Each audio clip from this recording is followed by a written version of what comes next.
Hello everyone, welcome to English Literature with Sumi.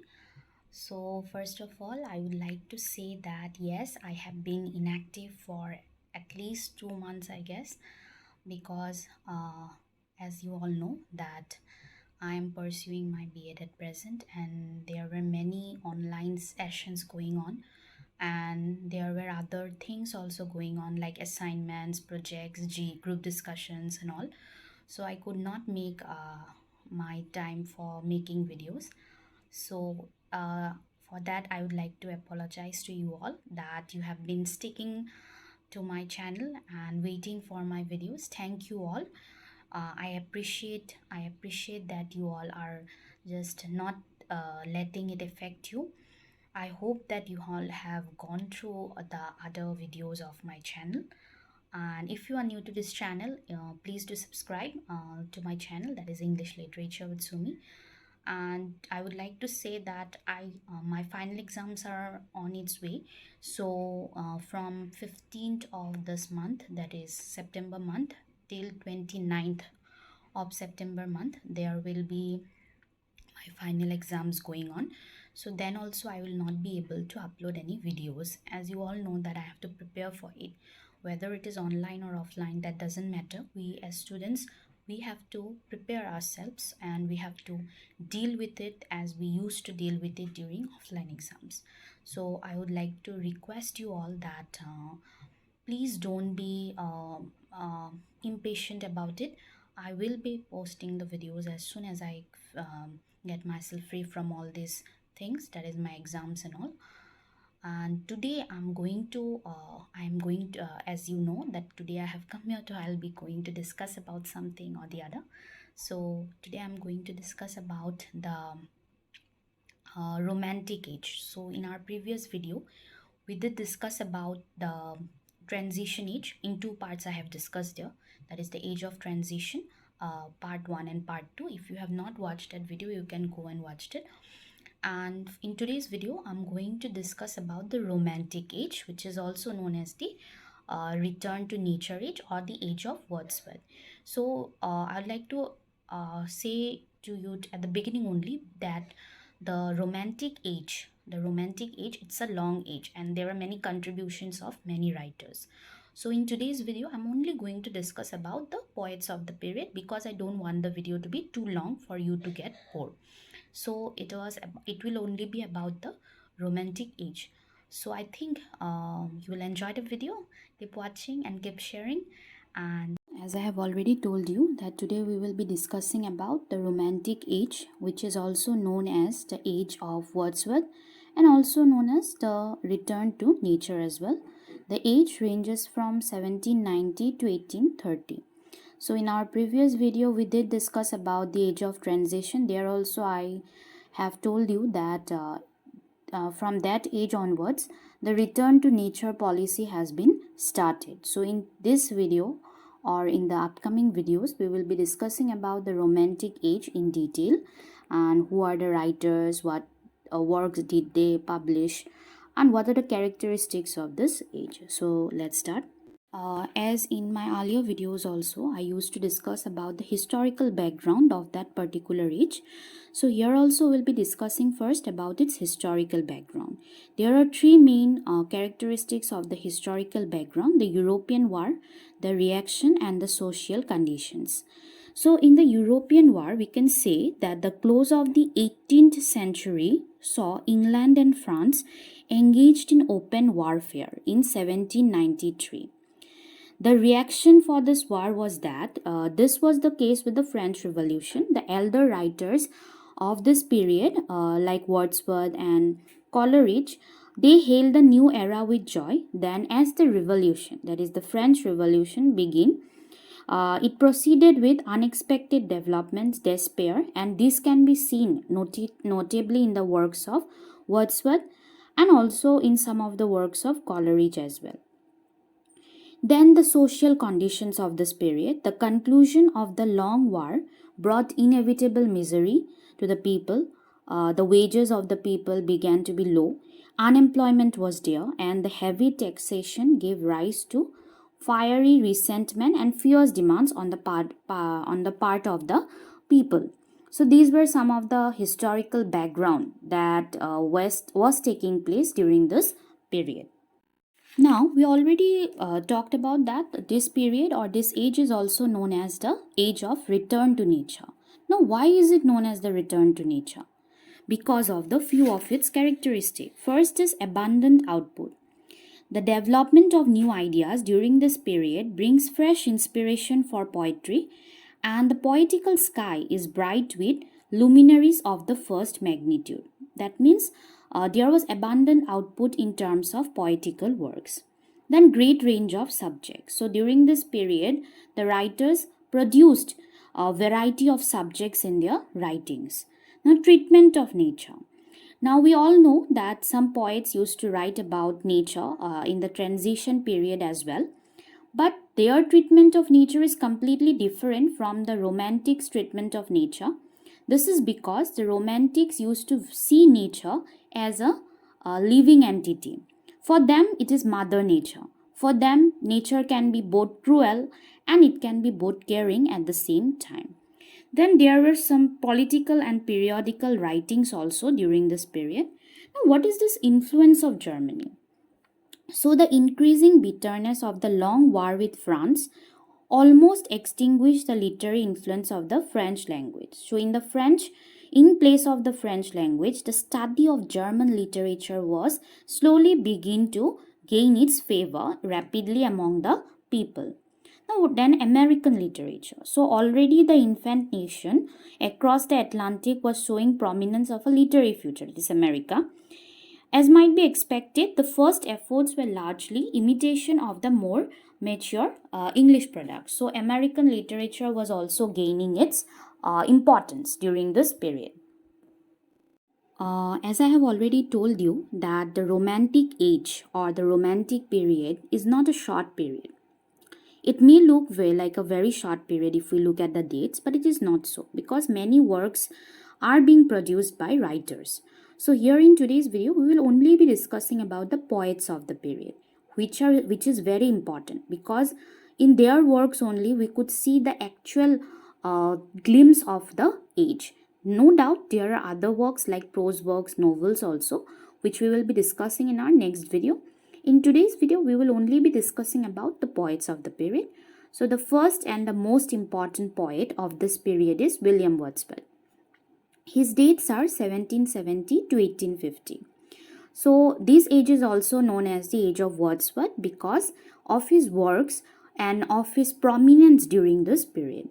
His works include An Evening Walk 1793, Descriptive Sketches 1793, Lyrical Ballads which he wrote in collaboration with Samuel Taylor Coleridge in 1798, and both of them contributed to the ballads. The Prelude 1805, then 2 volumes of poems including poems like Solitary Reaper, The Green Linnet, I Wandered Lonely as a Cloud, Ode on the Intimations of Immortality, etc. Now, for Wordsworth, his theory of poetry was that he deals with the spontaneous overflow of powerful feelings which originates from the emotions recollected in tranquility. And his subject matter also deals with incidents and situations from common life. We will be discussing this in detail when we study Wordsworth as a writer or as a poet, because his theory of poetry is very clearly discussed in his lyrical ballads, which we'll be discussing later on. So the next poet in terms of reputation we can say, or in terms of the prominence during this period, was Samuel Taylor Coleridge, 1772 to 1834. For his works include poems on various subjects. In 1796, I have already told about lyrical ballads. 1798, which he wrote in collaboration with William Wordsworth. Then, in lyrical ballads only, he wrote four or three most important poems.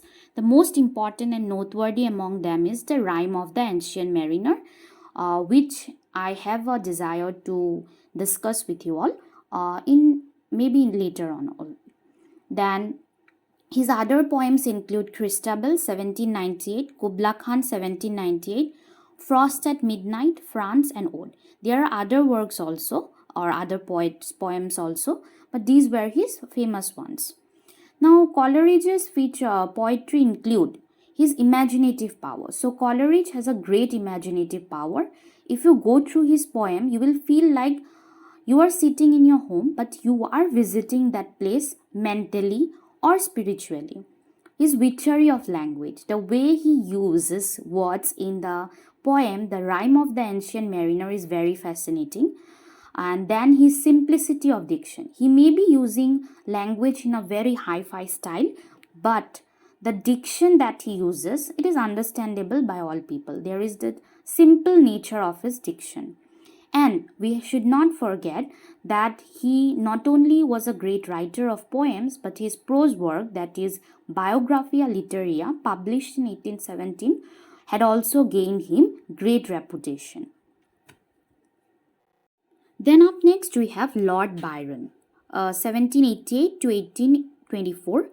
His poetry includes Hours of Idleness, 1807, Childe Harold's Pilgrimage, 1812, The Giaour and the Bride of Abydos, 1813, The Seas of Corinth and Parisina, in 1815, The Prisoner of Chillon, 1816, and his long works include Mazeppa, 1819, The Vision of Judgment, 1820, and Don Juan is his longest poem. The date is not totally sure about this because it was not very much sure.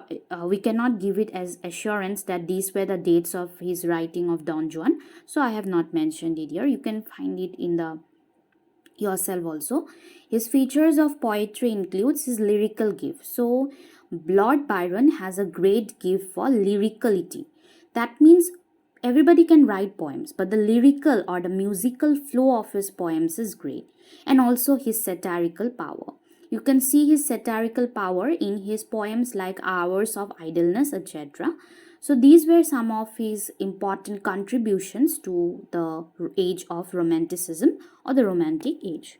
Then next we have Percy Bysshe Shelley, 1792 to 1822. So his works include Queen Mab, 1813, Alastor, 1816, Lawan and Sintha, 1817, The Revolt of Islam, 1818, Prometheus Unbound, 1820, Julian and Madelot, 1818. These were his long works. The Mask of Anarchy, 1819, and Adonis, 1821. He also wrote some prose works, of which the most famous one is The Defense of Poetry, which is important for a student of English literature to know. I'll be discussing it later. In 1840, he wrote this work. His feature of his poetry include his lyrical power. He has a great lyrical power like this one, Lord Byron. His choice of his subject. So we can find that Shelley, he does not write about anything and everything.